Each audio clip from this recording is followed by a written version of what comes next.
ഈ പങ്കായത്തിൻ്റെ ഒരു പ്രത്യേകത എന്ന് പറയുന്നത് ഒരു ഷിപ്പിംഗ് കണ്ടെയ്നറിൻ്റെ ആ ഒരു മോഡലാണ് ഇവരിത് ചെയ്തിരിക്കുന്നത്. അപ്പോൾ നമുക്ക് അതിൻ്റെ വിശേഷങ്ങളിലേക്ക് കടക്കാം.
കേരളീയ രീതിയിൽ വാഴയിലാണ് ഇവിടെ ചോറ് വിളമ്പിയിരിക്കുന്നത്. സദ്യക്കുള്ള കറികൾ വെച്ചിട്ടുണ്ട്. അതോടൊപ്പം തന്നെ ഫിഷ് ഐറ്റം ഉണ്ട്. അപ്പോൾ എല്ലാവരും അത് ട്രൈ ചെയ്യുമെന്ന് ഞാൻ വിശ്വസിക്കുന്നു.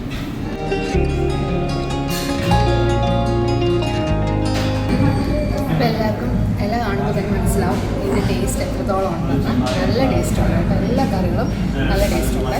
പിന്നെ ഞങ്ങൾ ഫിഷായിട്ട് ഓർഡർ ചെയ്തത് കക്ക ഫ്രൈയും അതുപോലെ തന്നെ ചൂര ഫ്രൈയാണ്. അത് ചൂര കുറച്ച് ചെറിയൊരു പച്ച ചോവല ചെയ്തു. അത് കുഴപ്പമില്ല. കക്ക ഫ്രൈ സൂപ്പറായിരുന്നു.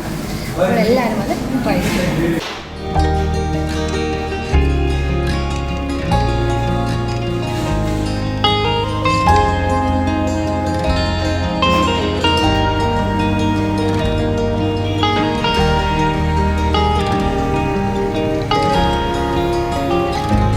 നല്ലൊരു പാർക്കിംഗ് സൗകര്യം ഇവിടെ നമുക്ക് പ്രൊവൈഡ് ചെയ്യുന്നുണ്ട്. ഒരു 10-ൽ കൂടുതൽ കാറുകൾക്ക് ഒരേ സമയം പാർക്ക് ചെയ്യാനുള്ള ഒരു വിശാലമായ ഏരിയ ഇവിടെ ഉണ്ട്.